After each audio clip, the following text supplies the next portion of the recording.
Bowman, the showman, stealing the win to take home his first victory of 2021 in the Toyota Owners 400. Welcome to MDK Racing Victory Stop. Hope you guys had a great day. Today was a triple header. We had F1 at Imola, then we had a dual broadcast between IndyCar at Barber and NASCAR at Richmond, and a race that seemed at first was going to be dominated by Toyota, especially between Truex and Denny Hamlin.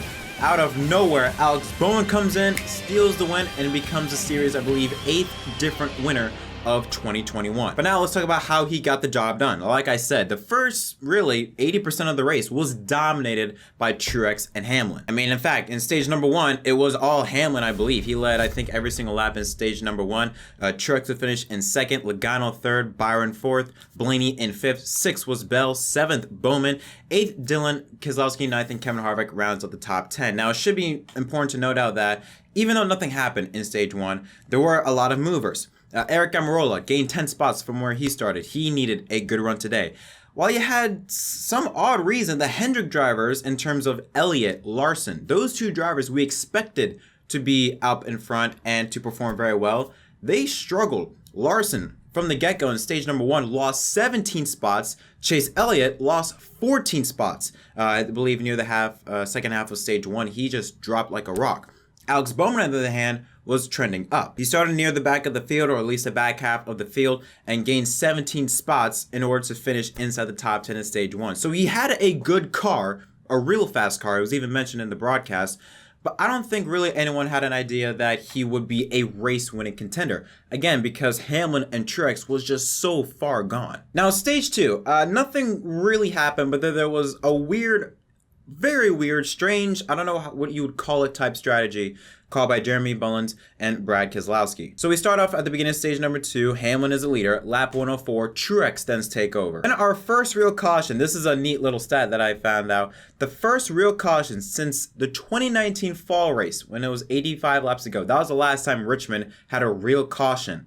Finally, that streak ended. I think it was 600 consecutive laps without a caution. That streak ended when Austin Cindric, who was making, I believe, his third Cup Series start today, drove it into turn three, locks up the car, and gets into the back end of Ryan Newman, who sends him spinning into the outside wall. Now, the interesting part about this was that this took place in the middle of a pit cycle. You had a lot of drivers like Harvick, Buescher, Truex, Hamlin, the two leaders, Byron, Logano, and more, just pitted right before that took place. There was also some that pitted right after and got trapped a lap down. After that took place, there was a lot of single file racing, at least up front. There was a lot of good side-by-side, three-wide racing from positions 11th to 20th, and I'm glad Fox actually broadcasted that for majority of the stage, because usually networks likes to focus on the leaders and that's it. But we actually saw some pretty good short track beat and bang racing around the middle of the pack, especially Kyle Busch was in a lot of these battles, and he had a very eventful day today. But yeah, even though nothing really happened, there was still some good racing that us fans could enjoy. Then this is when we get into the weird part between Keselowski. So with 50 laps to go, all but 6 cars come on pit for tires and fuel.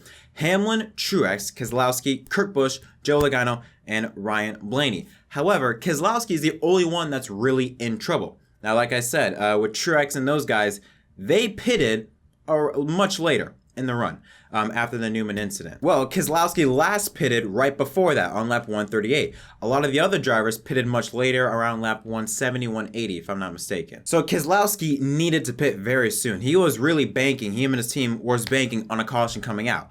Keep in mind, this is Richmond. It took 600 laps to get from one caution to the next caution. It took 2 races to get a real caution. So banking on that is just not, it's too much of a risk. And everyone knew that if Keselowski and the team were to go through with this plan, they were just going to fall flat on their face. And they did. Limping to the end. He was not even full throttle the entire way through. It looked like he was a moving chicane. The leader was a moving chicane. Everyone was able to easily get by Keselowski or had to move Keselowski out of the way. He was that slow. Not only did Hamlin was able to pass him, Hamlin then later lapped him. So now Keselowski was in the free pass position. Then the problem is, Reddick and Elliott, who were trapped a lap down, I believe, from the Newman incident, they then passed Keselowski. So Keselowski was now out of the free pass position. You could say the only upside of that was that maybe they saved tires, like an extra set of tires. But in reality, There was no need to do this. They kind of screwed themselves. I shouldn't say kind of, they did really screw themselves over of even having a shot at a top 5 or even a top 10. But yeah, that was really it. That happened in stage 2. Again, like I said, Hamlin and Truex go on to finish 1 and 2 once again. You see the remaining positions from 3rd to 10th of stage number 2. After that stage, Alex Bowman, who finished 4th in stage number 2. Again, he was a car that was really fast, but at least I didn't think he'd be able to contend. He had to start at the back. He had to restart in 12th on the tail end of the lead lap at the beginning of stage 3 due to having an uncontrolled tire on pit road. Now, the driver that finished 3rd in stage number 2 was Joey Logano. Logano had been running in the top 5 all race long. But again, it seemed like the race was going to come down between Truex and Hamlin. But then Logano's car came to life, especially on the short run. Starts to become a factor and challenge Hamlin, even, getting on Hamlin's bumper at sometimes, challenging him for the lead, which was kind of a shock because none of us thought that anyone outside of Toyota between those two drivers would even be considered a challenge for the lead. Now, even though he wasn't able to get by Hamlin, Logano was able to stay in touch. Then, Martin Truex Jr., who was trying to go back-to-back from his win last weekend at Martinsville, comes on to pit road. This is a routine pit stops, green flag cycle and all that. He then gets busted for speeding entering pit road. This is a driver that led over 100 laps. I believe 109 laps he led in this race. Was a race-winning contender and screws himself over by getting busted for speeding. Truex then comes out 12th, the last car on the lead lap. So Truex, he's out of it. Now is down between Hamlin and Logano because during that run, in stage 3, Logano showed, okay, this guy's going to be another contender, or at least we have a new contender for the lead, and Logano's the guy. And with 65 laps to go, with help from lap traffic, Logano just slowly starts chopping off Hamlin's lead, and slowly but surely getting up to Hamlin's bumper, but again, was not able to take the lead. Final round of pit stops would then take place with 62 to go. Kyle Busch, who stayed out I believe just for a couple laps, either wanting to pit later or I don't know what he was trying to do. But I told y'all Kyle Busch had an eventful day. Well, it was starting to look like here. He was en route to a top 10 finish and then went down. He gets busted for a commitment line violation. Comes on a pit road, way too much speed. Slides into the pit box, or at least into the pit lane entrance, and gets 2 wheels on the orange box. Gets a commitment line violation and has to do a pass through. Then after pit stops, Logano and Hamlin once again were in battle. But this time, it got really interesting. Before, Logano was chasing Hamlin, but he couldn't do anything with it. This time, Logano was an actual force to be reckoned with Hamlin. A lot of really good racing for a good amount of laps. A lot of beating and banging, side-by-side action, but still really clean racing between the two. Really respectable. And then that is when things got really interesting. With 20 laps to go, Kevin Harvick cuts a right rear tire and spins to bring out what would be the final caution of the race. That sets up one more final round of pit stops, and Denny Hamlin barely gets out of pit road ahead of Joey Logano, which is good because I thought personally, if Hamlin were to come out second to Logano, Logano's going to win this race. I mean, look at the Bristol Dirt a few weeks ago. Hamlin wasn't second, had the opportunity to do something with Logano and did nothing. So I thought, if Logano gets out in front, Logano's going to win it because Hamlin ain't going to do jack. But he got out in front.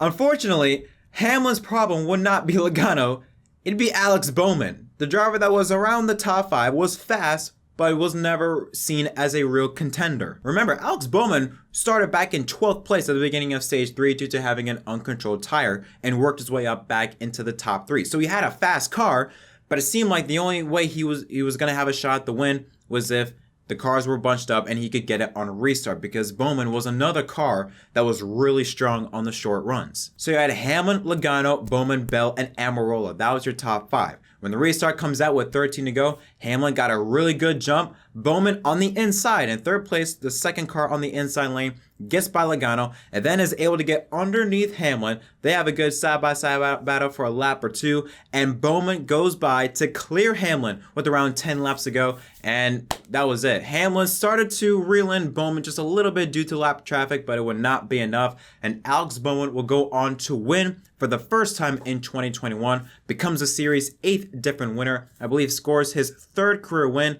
his first since Fontana last year. And this is a funny little stat that I found out. This is Hendrick Motorsports' first Richmond win since fall 2008. Jimmy Johnson way back then, and is also the first time the 48 car has gone to victory lane in the Cup Series since Jimmie Johnson in Dover of 2017. Let's take a look now at the unofficial results. So you can see them to your left. I'm going to look at my screen. So Alex Bowman wins. Another top 5 for Denny Hamlin. I believe that is the 8th top 5, either 8th top 5 or top 10 finish that Hamlin has had in all 9 races this season. It's mighty impressive stat, but I don't think that's a stat you want. 3rd is Joey Logano. 4th, Christopher Bell, a quiet but solid top 5 for Bell.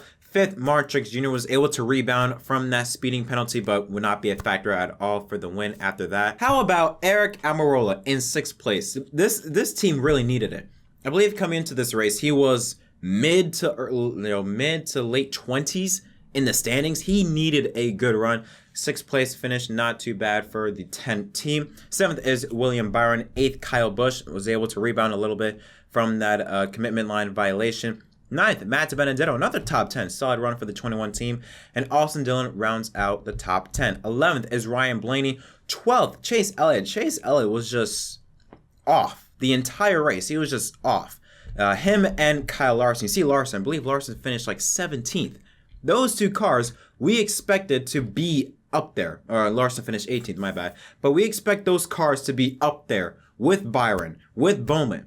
But to see them struggle how they did today was quite a shock to see. Kurt Busch in 13th, Brad Keselowski finishes in 14th, the final car on the lead lap. And then from 15th on back is just cars either 1 lap down or multiple laps down, like Chastain, Suarez, Stenhouse, Larson, Jones, Tyler Reddick. Then here's some other notables. 21st, Corey LaJoie. 22nd is Chase Briscoe. 23rd, Cole Custer. Harvick finishes 24th. 25th, Chris Buescher. Bubba Wallace in 26th. I don't know what happened with him or what his deal was, but he was also horrible. Just flat out awful today. Michael McDowell, the Daytona 500 champion, 27th. Austin Cindric, 28th in his 3rd Cup Series start. Ryan Newman finishes in 30th.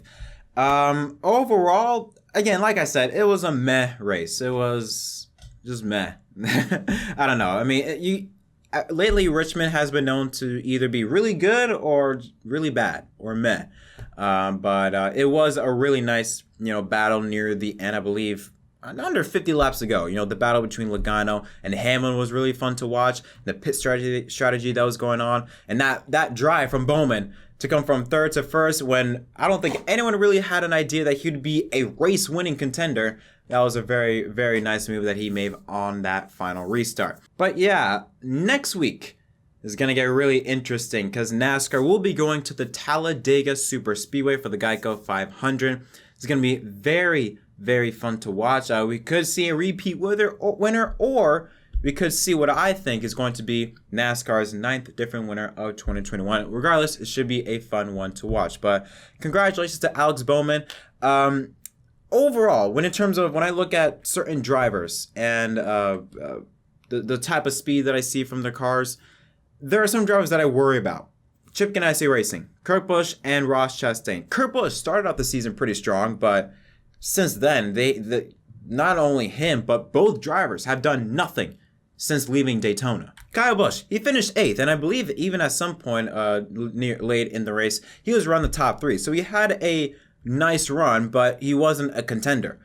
Still, I think 8-9 races into the season, and still Kyle Busch, to me, has not shown any type of speed that would make me think he's going to win a race sometime. I mean, even Bell, in my opinion, has shown more speed consistently than Kyle Busch. You look at Stewart-Haas Racing, Kevin Harvick. Now, I believe he finished in the top 10 in both stages, but it was barely in the top 10 in the stages. 10th and 5th in both stages. So he had a nice run, aside from that him spinning and crashing into the wall. He had nice speed. Obviously, the result doesn't reflect this type of speed he had today, but I don't want to say, I can't really, I don't know. It's a really tough thing to say on whether, could this be a sign that Stewart-Haas is back? I don't know. It's tough to say. Almirola had a really great run today. Top 10, finishing in 6th. Another driver is Matt Benedetto. That team lately has been putting on some nice runs in the past few races. Finishes top 10s, finishes 6th in the second stage. Comes home with the top 10 finish today. And yeah, it's odd. There's a lot of parity with this season. We know Hamlin is going to be a factor. We know Truex is going to be a factor, in the races coming up. But I don't know. You look at all these drivers. You look at, how about Byron? Byron's running strong. How about Bowman? He's, put on some good runs lately, including this win today at Richmond. And then you look at the other drivers, like how about Amarola? Or how about Harvick? How about Kyle Busch? You still don't really have an idea of the full playoff picture. We know that, it looks like Truex, Hamlin, and maybe even we can throw in Joe Logano. They're going to be strong contenders in the playoffs. But outside of that, we really don't have a clue. Not even Chase Elliott. I think he had one or two really strong runs where he showed race-winning speed, but outside of that, he's just been there. I don't know, but regardless, it's been a fun season to watch so far, and it's only going to get better next weekend at Talladega. But that is going to conclude this episode of Inside the Lines. Guys, tell me in the comment section down below, what are your thoughts from this episode of Victory Stop, and what are your thoughts on the race? But until next time, my name is Jett from MDK, and I'll see you guys next time.